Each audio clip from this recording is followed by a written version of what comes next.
नमस्कार दोस्तों, स्वागत है आपका आज के मुख्य समाचार में, जिसमें सबसे पहली और बड़ी खबर में आपको बताएंगे कि तेलंगाना रैली में राहुल गांधी ने एक बार फिर उठाया रिजर्वेशन का मुद्दा। इसी के साथ दूसरी खबर में जिक्र होगा कि कांग्रेस ने उठाए सवाल, देश को बताए चुनाव आयोग 11 दिन बाद कैसे बदला मत प्रतिशत, अब जनता देगी जवाब। तीसरी खबर में जिक्र होगा कि नया मुख्यमंत्री चुनने का समय आ गया है, प्रियंका गांधी ने किया ऐलान।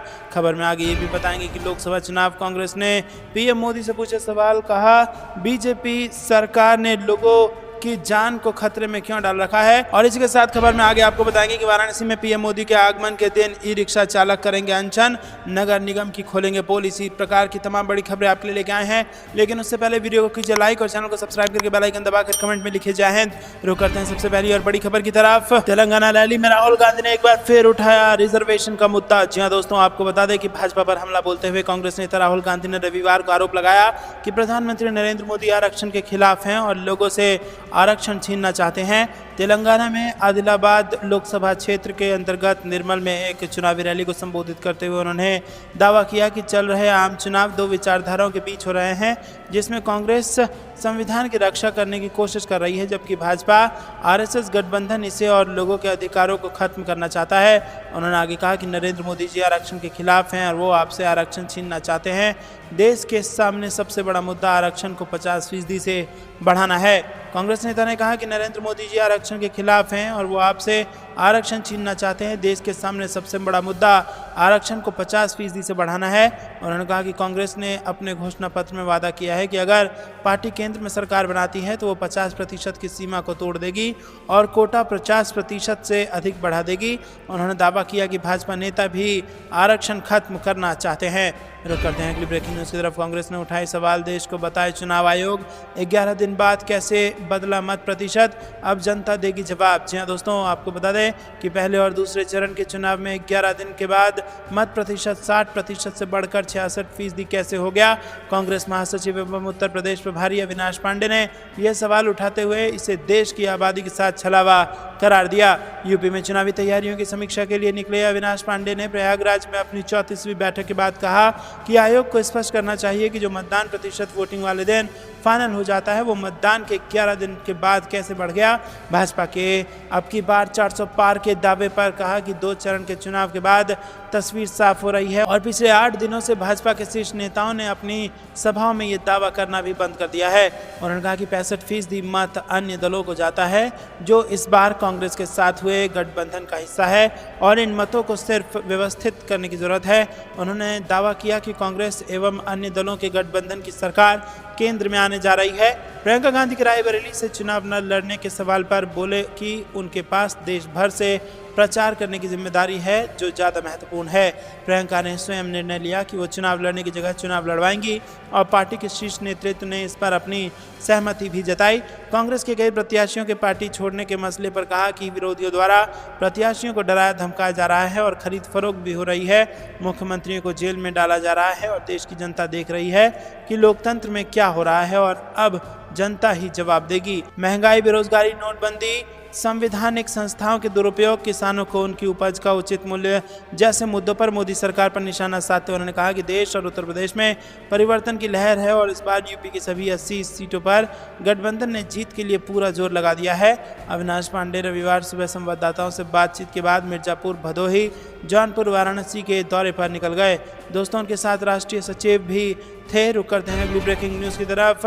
नया प्रधानमंत्री चुनने का समय आ गया है, प्रियंका गांधी का ऐलान। जी हाँ दोस्तों, आपको बता दें कि कांग्रेस नेता प्रियंका गांधी ने शुक्रवार को प्रधानमंत्री नरेंद्र मोदी पर चुनाव प्रचार के दौरान अपने भाषणों के जरिए अपने पद की गरिमा को कम करने का आरोप लगाया। प्रियंका ने कहा कि देश की राजनीति को ठीक करने के लिए एक नया प्रधानमंत्री चुनने का समय आ गया है। ये आपका देश है और इसकी रक्षा करना आपकी जिम्मेदारी है। प्रियंका गांधी ने यहाँ एक चुनावी रैली में हासन से राष्ट्रीय जनतांत्रिक गठबंधन के उम्मीदवार एवं यौन शोषण के आरोप का सामना कर रहे जेडीएस के निलंबन नेता प्रज्वल रेवन्ना के पक्ष में प्रचार करने के लिए भी मोदी पर निशाना साधा। उन्होंने कहा कि इस देश में प्रधानमंत्री चुनने की एक अच्छी परंपरा रही है और पंडित जवाहरलाल नेहरू और लाल बहादुर शास्त्री जैसे कई दिग्गज नेता देश के प्रधानमंत्री रहे हैं। 2 अन्य प्रधानमंत्रियों ने देश के लिए अपने जीवन का बलिदान कर दिया। जब आप एक प्रधानमंत्री चुनते हैं तो आपके मन में उनके लिए पूरा सम्मान होता है और आप उम्मीद करते हैं कि वो अपने पद की गरिमा बनाए रखेंगे। प्रियंका गांधी ने प्रज्वल रेवन्ना मामले का जिक्र करते हुए कहा कि लेकिन आज हमारे प्रधानमंत्री ऐसे नेता के साथ मंच पर आते हैं जिन्होंने कई महिलाओं का यौन शोषण किया है और उनके नाम पर वोट भी मांगते हैं। उन्होंने कहा कि जब तथ्य सामने आती है तो व्यक्ति देश छोड़कर भाग जाता है और प्रधानमंत्री और गृह मंत्री को पता भी नहीं चलता। वो लोगों के सामने ऐसे बोलते हैं जैसे उन्हें कुछ पता ही नहीं हो। उन्हें सब पता होता है कि कौन कहाँ है, कहाँ जा रहा है, लेकिन ये नेता भाग गए और इन्हें पता नहीं चला। रुक करते हैं अगली ब्रेकिंग न्यूज़ की तरफ। कांग्रेस ने पीएम मोदी से पूछे सवाल, कहा बीजेपी सरकार ने लोगों की जान को खतरे में क्यों डाल रखा है। जी हाँ दोस्तों, आपको बता दें कि कांग्रेस नेता जयराम रमेश ने मोदी सरकार पर हमला बोला और उन्होंने पीएम मोदी से कई सवाल पूछे। आज प्रधानमंत्री उत्तर प्रदेश के इटावा और धौरहरा के दौरे पर हैं और उनसे उनके कई सवाल यहाँ पर सामने आए। सीतापुर अस्पताल में ट्रॉमा सेंटर 7 सालों से बंद क्यों है? क्या टमाटर, प्याज, आलू को प्राथमिकता देने का प्रधानमंत्री का वादा भी जुमला था? यूपी में गन्ने की कीमत बेहद कम क्यों है? सीतापुर जिला अस्पताल का ट्रॉमा सेंटर 7 साल से बेकार पड़ा हुआ है और ये भवन पिछली राज्य सरकार के कार्यकाल में बनवाया गया था, लेकिन भाजपा ने सत्ता में आने के बाद से इसकी उपेक्षा की है। नतीजा ये है कि मरीजों को इलाज के लिए अक्सर लखनऊ जाना पड़ता है। बीजेपी सरकार ने लोगों की जान को खतरे में क्यों डाल रखा है? पिछले 7 सालों से ट्रॉमा सेंटर क्यों बदहाल स्थिति में है? दोस्तों रुक करते हैं अगली ब्रेकिंग न्यूज़ की तरफ। वाराणसी में पीएम मोदी के आगमन के दिन ई रिक्शा चालक करेंगे अनशन, नगर निगम की खोलेंगे पोल। जी हाँ दोस्तों, उत्तर प्रदेश में 7वें चरण में होने वाले लोकसभा चुनाव के लिए 7 मई से नामांकन प्रक्रिया शुरू होने वाली है। वाराणसी लोकसभा सीट से नामांकन के लिए पीएम मोदी 13 मई को वाराणसी पहुंचेंगे और यहाँ पर आपको बता दें कि पीएम मोदी के वाराणसी दौरे के दिन ही वाराणसी के हजारों ई रिक्शा चालक आमरण अनशन पर बैठने का ऐलान कर दिया है। और एक तरफ जहाँ पीएम मोदी वाराणसी में 13 मई को रोड शो करेंगे, तो वहीं दूसरी ओर नगर निगम और यातायात विभाग के खिलाफ हजारों ई रिक्शा चालक आमरण अनशन पर बैठेंगे। Akhil Bharatiya e rickshaw union ने 13 मई को जिला मुख्यालय के पास शास्त्री घाट पर आमरण अनशन का ऐलान किया है और अपने इस ऐलान से पहले जिला प्रशासन और नगर निगम के अधिकारियों को यूनियन के पदाधिकारियों ने अपनी मांग को सौंपा और आमरण अनशन के बारे में अवगत करवाया। रुक करते हैं अगली ब्रेकिंग न्यूज़ की तरफ। भजन लाल सरकार के एक्शन पर पूर्व सीएम गहलोत का रिएक्शन, इंग्लिश मीडियम स्कूल को हिंदी मीडियम में कन्वर्ट करना बेतुका, गरीब और मध्यम वर्ग विरोधी। जी हाँ दोस्तों, यहाँ पर बीजेपी की भजन लाल सरकार के एक्शन पर पूर्व सीएम अशोक गहलोत का रिएक्शन आया है। उन्होंने सरकार के फैसले को बेतुका, गरीब और मध्यम वर्ग विरोधी बताया है। दरअसल सरकार ने महात्मा गांधी इंग्लिश मीडियम स्कूलों को फिर से हिंदी मीडियम में बदलने का निर्णय किया है और इस पर निशाना साधते हुए पूर्व सीएम अशोक गहलोत ने कहा कि गरीब और मध्यम वर्ग के बच्चों को अंग्रेजी शिक्षा देने के उद्देश्य से हमारी सरकार ने महात्मा गांधी अंग्रेजी मीडियम स्कूल शुरू किए थे। यदि इन स्कूलों में सुधार की आवश्यकता थी तो वर्तमान सरकार इसमें आवश्यक सुधार करती, परंतु अंग्रेजी माध्यम स्कूलों को पुनः हिंदी माध्यम करना बेतुका एवं गरीब व मध्यम वर्ग के विरोध में लगता है। हिंदी तो हम सभी की मातृभाषा है ही, परंतु अंग्रेजी माध्यम बच्चों को रोजगार के नए अवसर देता है। उन्होंने बताया कि हमारी सरकार ने स्थानीय निवासियों एवं जनप्रतिनिधियों की मांग पर ही अंग्रेजी माध्यम विद्यालय खोले थे और इनसे एक अच्छा माहौल तैयार हुआ था। मुख्यमंत्री श्री भजन लाल शर्मा को इस फैसले पर पुनर्विचार करना चाहिए। रुक करते हैं अगली ब्रेकिंग न्यूज़ की तरफ। अब 11 सीटों पर पूरी ताकत झोंकेगी कांग्रेस, राहुल और अखिलेश 10 को करेंगे जनसभा। अमेठी रायबरेली में प्रियंका गांधी का फोकस। जी हाँ दोस्तों, राहुल गांधी को रायबरेली से चुनावी मैदान में उतारने के बाद कांग्रेस ने उत्तर प्रदेश में लोकसभा चुनाव प्रचार में पूरी ताकत झोंकने की तैयारी की है। प्रियंका गांधी खासतौर से रायबरेली व अमेठी के चुनाव प्रचार में सक्रिय दिखाई देंगी। वहीं राहुल गांधी व सपा के राष्ट्रीय अध्यक्ष अखिलेश यादव की संयुक्त जनसभा 10 मई से रखी गई है। उत्तर प्रदेश में चुनाव के प्रचार के लिए कांग्रेस के राष्ट्रीय अध्यक्ष मल्लिकार्जुन खड़गे व सचिन पायलट के भी कार्यक्रम तय किए गए हैं। सोनिया गांधी के कार्यक्रम तय किए जा रहे हैं और रविवार को सचिन पायलट फतेहपुर सीकरी के कांग्रेस का प्रचार करेंगे। उत्तर प्रदेश में 7 चरणों में हो रहे लोकसभा चुनाव के पहले 2 चरणों में 16 सीटों पर मतदान की प्रक्रिया पूरी हो चुकी है। तीसरे चरण की 10वीं सीट पर 7 मई को मतदान होना है और चौथे चरण में 13, 5वें में 14, छठे में 14 व 7वें चरण में 13 सीटों पर मतदान होना है। इन 4 चरणों में कांग्रेस की 11 सीटों पर चुनावी मैदान में है और इनमें सीतापुर, कानपुर, रायबरेली, अमेठी, बाराबंकी, इलाहाबाद, बांसगांव और यहाँ पर देवरिया समेत महाराजगंज, वाराणसी व झांसी की सीटें शामिल हैं। रुक करते हैं अगली ब्रेकिंग न्यूज़ की तरफ। वो शहजादे तो नौकरी देकर बने हैं, देश के शहंशाह ने क्या किया, मृत्युंजय तिवारी ने कसा तंज। जी दोस्तों, देश अभी तीसरे चरण के चुनाव की तैयारी में जुटा है। पक्ष और विपक्ष सभी अपनी अपनी जीत के लिए एड़ी चोटी का जोर लगा रहे हैं। इसी बीच पीएम मोदी ने बीते दिनों राहुल गांधी और तेजस्वी यादव को देश का शहजादा बताया है। पीएम के इस बयान का आरजेडी प्रवक्ता मृत्युंजय तिवारी ने रविवार को जवाब दिया। उन्होंने कहा कि ये शहजादे तो नौकरी देकर बने हैं, लेकिन देश के 2 शहजादों ने क्या किया। आरजेडी प्रवक्ता मृत्युंजय तिवारी ने कहा कि तेजस्वी यादव ने बिहार के बेरोजगारों को 5 लाख नौकरी दी है, लेकिन देश के शहंशाह शिव तक ही रह गए और यहाँ पर बिहार की जनता ने ठान लिया है कि शहजादों से बैर नहीं, शहंशाह तेरी खैर नहीं। एक सवाल के जवाब में उन्होंने कहा कि पीएम मोदी कितने दिन मुसलमान और पाकिस्तान करेंगे। पीएम को बताना होगा कि 10 सालों में क्या काम किया और देश का नौजवान, किसान, मजदूर सब परेशान हैं। अनंत सिंह को मिली पैरोल पर मृत्युंजय तिवारी ने कहा कि बिहार की सरकार खुद पैरोल पर है। तेजस्वी यादव ने पहले ही विधानसभा में कहा था कि एनडीए के लोग हमारे विधायक को अपने पाले में ले गए हैं, क्योंकि एनडीए के लोग बाहुबल के दम पर सरकार बनाना चाहते हैं, लेकिन पैरोल भले ही मिल गया हो, लोकतंत्र में बाहुबल धनबल काम नहीं करता। जनता का समर्थन हमारे नेता के साथ है। दरअसल सत्ता पक्ष, विपक्ष और परिवारवाद को लेकर लगातार हमला कर रहा है। पीएम मोदी समेत एनडीए के तमाम नेताओं ने कांग्रेस और आरजेडी को परिवारवाद पर घेर रखा है। रुक करते हैं अगली ब्रेकिंग न्यूज़ की तरफ। कर्नाटक की 28 में से 20 सीटें जीतेंगे मुख्यमंत्री सिद्धारमैया का दावा। जी हाँ दोस्तों, कर्नाटक के मुख्यमंत्री सिद्धारमैया ने कांग्रेस पार्टी की जीत पर भरोसा जताया और अनुमान लगाया कि वो राज्य की 28 लोकसभा सीटों में से कम 20 सीटें जीतेंगे। उन्होंने ये टिप्पणी दूसरे चरण के मतदान से पहले की। बेलगावी में उप मुख्यमंत्री डीके शिव कुमार और कांग्रेस महासचिव रणदीप सिंह सुरजेवाला के साथ एक संयुक्त संवाददाता सम्मेलन में बोलते हुए सिद्धारमैया ने कहा कि कांग्रेस सरकार ने अपने अभियान के दौरान किए गए सभी 5 वादों को पूरा किया, जिससे राज्य में उनकी जीत हुई। कर्नाटक अपनी 28 लोकसभा सीटों के लिए 2 चरणों में चुनाव करा रहा है। 7 चरण के लोकसभा चुनाव के तीसरे चरण के दौरान 14 सीटों के लिए 26 अप्रैल को मतदान हुआ था और शेष सीटों पर 7 मई को मतदान होगा।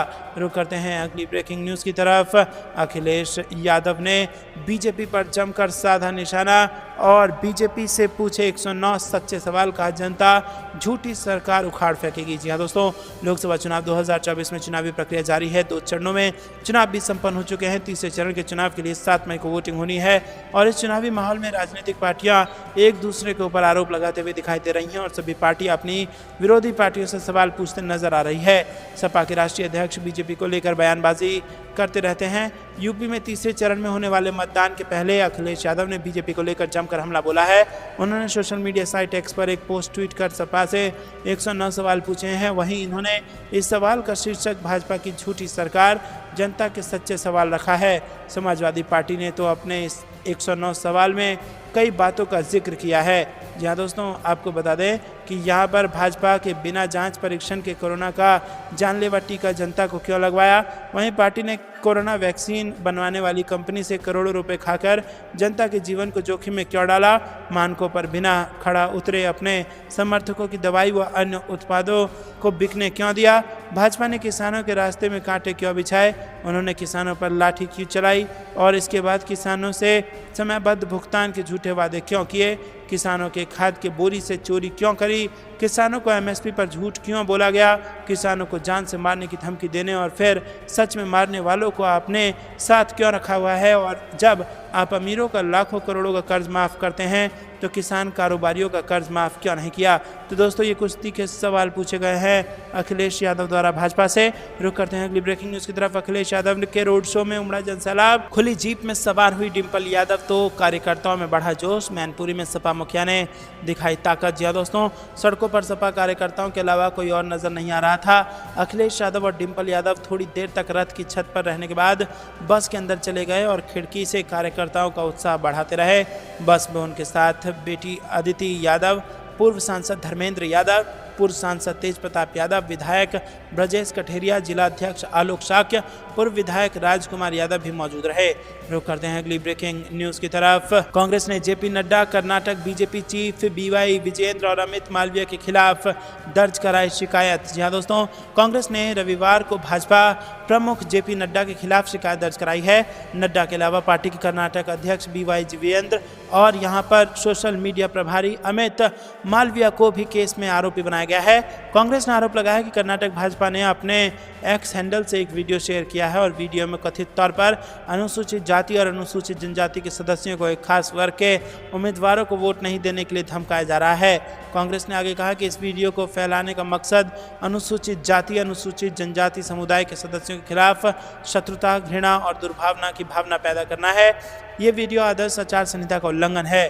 कांग्रेस नेता राहुल गांधी और कर्नाटक के सीएम सिद्धरामैया के एनिमेटेड वीडियो को इस दिखाने का प्रयास किया जा रहा है वो खास धर्म विशेष का पक्ष ले रहे हैं और साथ ही SC, ST और OBC समुदाय के सदस्यों का दमन करती है। रुक करते हैं अगली ब्रेकिंग न्यूज की तरफ। शिवसेना का सामना के जरिए केंद्र पर बड़ा वार, कहा मोदी युग में इंसानों को बंदर बनाया गया। जी हाँ दोस्तों, शिवसेना ने अपने मुखपत्र सामना के जरिए केंद्र सरकार पर जोरदार हमला बोला। शिवसेना ने चुनाव आयोग पर गंभीर आरोप लगाते हुए कहा कि लोकसभा चुनाव को केंद्र सरकार ने हाईजैक कर लिया है। सामना के संपादकीय में सूरत और इंदौर में भाजपा के उम्मीदवारों की निर्विरोध जीत का जिक्र करते हुए लिखा कि भाजपा को चुनाव हैक करने का सूत्र मिल चुका है। लेख में कहा गया कि कांग्रेस को खत्म करने का दावा करने वाले मोदी और अमित शाह कांग्रेस से डरे हुए हैं। लेख में शिवसेना ने कहा कि सूरत में लोकसभा चुनाव भाजपा ने निर्विरोध जीत लिया। कांग्रेस उम्मीदवार के आवेदन को खारिज कर दिया। बाकी उम्मीदवारों को पीछे हटने के लिए मजबूर होना पड़ा और जिला कलेक्ट्रेट ने भाजपा उम्मीदवार को विजेता घोषित कर दिया। उन्होंने आगे कहा कि सूरत की ही पुनरावृत्ति मध्य प्रदेश और इंदौर में हुई। मध्य प्रदेश में कांग्रेस उम्मीदवार पर दबाव बनाकर इनका नामांकन वापस करवाया गया। भाजपा नेता सीना ठोकर खुलेआम कहते हैं कि भविष्य में कई निर्वाचन क्षेत्रों में ऐसा ही होगा। इसका मतलब यह है कि भाजपा चुनाव में वोटिंग करवाए बिना ही यहाँ पर जीतना चाहती है और चुनाव पर कब्जा करना चाहती है। रुक करते हैं अगली ब्रेकिंग न्यूज़ की तरफ, जिसमें आपको बता दें दोस्तों कि यहाँ पर राहुल गांधी की तरह दक्षिण भारत में भी चुनाव क्यों नहीं लड़ लेते पीएम मोदी। पवन खेड़ा ने पीएम मोदी को दे दी चुनौती। जी हाँ दोस्तों, लोकसभा चुनाव 2024 के लिए राहुल गांधी को उत्तर प्रदेश के रायबरेली और केरल के वायनाड से चुनाव लड़ने को लेकर बीजेपी को चुनौती दी है। खास तौर पर पीएम मोदी के उस बयान पर तंज कसा है जिसमें पीएम ने कहा था डरो मत लड़ो।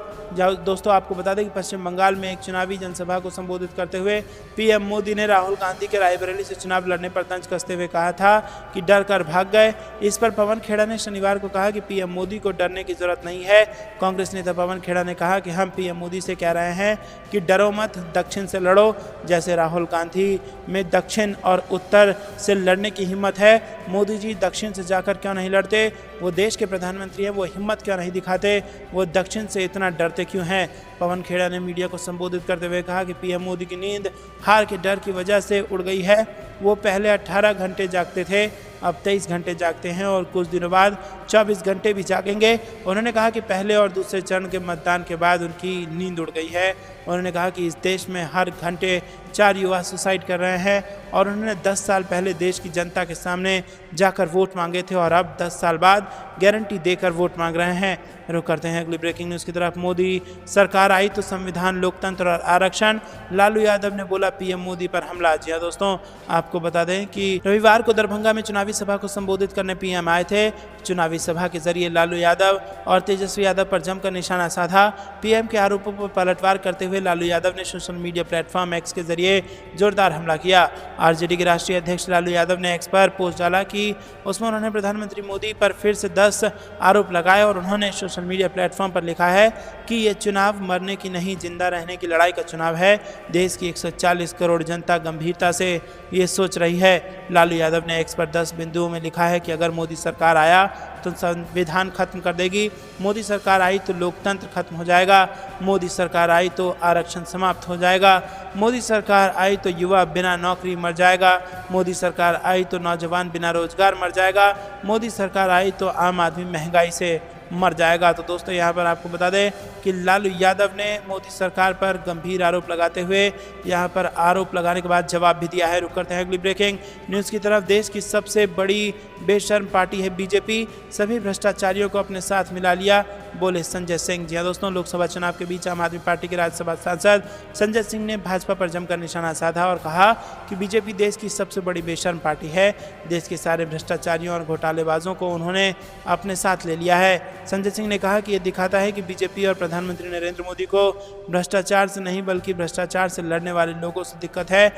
उन्होंने कहा कि बीजेपी की रुचि भ्रष्ट को ठीक करने में नहीं बल्कि भ्रष्ट को अपनी पार्टी में लाने में है। संजय सिंह ने हमला करते हुए कहा कि बीजेपी ने बेशर्मी की सारी हदें पार कर दी है।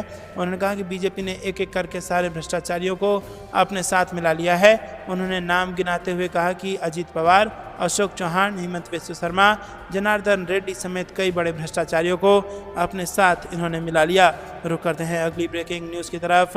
भगवान राम के नाम पर वोट मांगेंगे लेकिन महंगाई पर नहीं बोलेंगे, संजय राउत का पीएम मोदी पर हमला। जी दोस्तों, शिवसेना नेता संजय राउत ने रविवार को कहा कि प्रधानमंत्री मोदी भगवान राम के नाम पर वोट मांगेंगे लेकिन विकास, महंगाई और नौकरियों पर नहीं बोलेंगे। ये पत्रकारों से बात करते हुए राउत ने दावा किया कि लोकसभा चुनाव के पहले 2 चरणों के बाद भारतीय जनता पार्टी पीछे चल रही है। बता दें तीसरे चरण का मतदान 7 मई को होगा। रुक करते हैं अगली ब्रेकिंग न्यूज़ की तरफ। ये मेरा आखिरी चुनाव, राघवगढ़ की जनता से दिग्विजय सिंह की भावुक अपील। जी हाँ दोस्तों, मध्य प्रदेश के पूर्व मुख्यमंत्री और वरिष्ठ कांग्रेस नेता दिग्विजय सिंह रविवार को एक मार्मिक संदेश के साथ अपने मतदाताओं तक पहुंचे। उन्होंने कहा कि 2014 का लोकसभा चुनाव उनके जीवन का आखिरी चुनाव होगा। अपने जीवन की यात्रा पर विचार करते हुए 77 वर्षीय कांग्रेस दिग्गज ने अपने पिता की मृत्यु के बाद राघवगढ़ जाने और एक प्रतिष्ठित स्थानीय व्यापारी कस्तूरी चंद कठारी से मुलाकात के बारे में एक व्यक्तिगत कहानी साझा की। कठारी की सलाह, जिसे 12 हिंदी पंक्तियों में संक्षेपित किया गया है, में कमाई, गहने और घर के लिए बचत और खुद के लिए नाम कमाने जैसे जीवन लक्ष्यों पर जोर दिया गया है। दोस्तों, आपको क्या कुछ लगता है कमेंट में जरूर बताइए। थी दिन भर की सारी जरूरी और बड़ी खबरें तक बने रहने के लिए बहुत बहुत धन्यवाद। जाने से पहले वीडियो को लाइक और चैनल को सब्सक्राइब करके बेल आइकन दबाकर कमेंट में लिखे जय हिंद। अभी के लिए इतना ही। जय हिंद, जय भारत।